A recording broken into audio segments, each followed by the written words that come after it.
Commander Keen is one of those MS-DOS games that some people remember, but most have simply forgotten about. At least with this first game. Developed by id Software, yes, that id Software, and published by Apogee, which would later be known as 3D Realms in 1990 as Shareware, Commander Keen Episode 1, Marooned on Mars, follows the titled character, Commander Keen, as he is, understandably, stuck on the planet Mars. Naturally, this is a bad thing, since Keen apparently needs to get back home to Earth before his parents get home, and is likely grounded for life. The one problem is, after he's crashed, a race of aliens called the Vorticons steal 4 key parts to his ship and hide them away in various sites across Mars.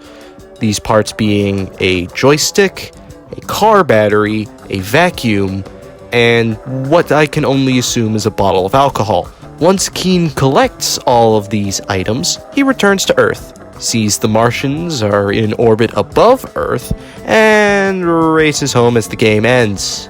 Or does it? It would seem that Commander Keen may have paved the way for the episode structure of later id Software games, like Doom. For now, let's just take a look at this first part.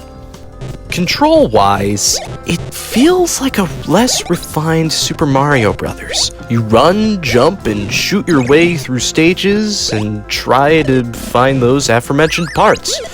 However, the controls feel a little unorthodox for an 8-bit platformer. You move around with the arrow keys, sure, but you have to press the control key to jump, and I would normally expect jump to be spacebar, but that opens the menu. Stranger still, to shoot, you have to press both the control and alt keys at the same time. It's a little strange at first, but it's not impossible to acclimate to. The actual feel, though, that's a bit funky. I said earlier it feels like a less refined Super Mario Bros. And it does. Momentum feels a bit strange, and controlling your jumps doesn't feel quite right. Meaning that I did have a few cheap deaths. The stages are filled to the brim with plenty of enemies and collectibles to break up the monotony. There's these small green dudes and robots that only seem to push you around and serve as a minor annoyance. Then there's these big green guys, robots, and these blue dudes that jump around. Now, they'll kill you on contact. Luckily, though, you can fight back. Keen possesses a laser pistol, which can take out organic foes with either one shot or a few. You do, however, have to find charges laying around the stages in order to use your weaponry. Otherwise, you're vulnerable to mortality. You can jump on the small green aliens, but this only briefly stuns them, so you're better off using your Second Amendment right on your foes. As for the items, with only a few exceptions, they serve only to earn points for extra lives, which you gain at every 20,000 points. These point items range from balloons, books, pizza, teddy bears, cans of Pepsi Cola. Seriously, these really are just cans of Pepsi. How did they not get sued for this? As for the other items, there's the various things you have to get in order to finish the game.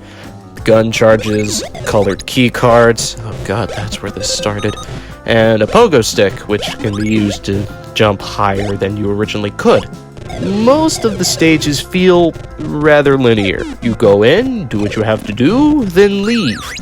And until about a quarter of the way through the game, it's fairly easy. I only really started having issues when I encountered the first blue alien thing. I don't actually know what the names of the enemies are. It's a fairly short romp. I only got about an hour's worth of footage, and there was only really one notably frustrating stage.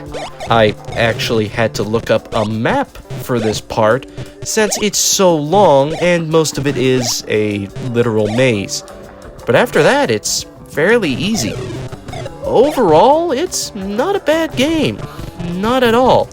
But it does have a few issues, as most platformers of this era did.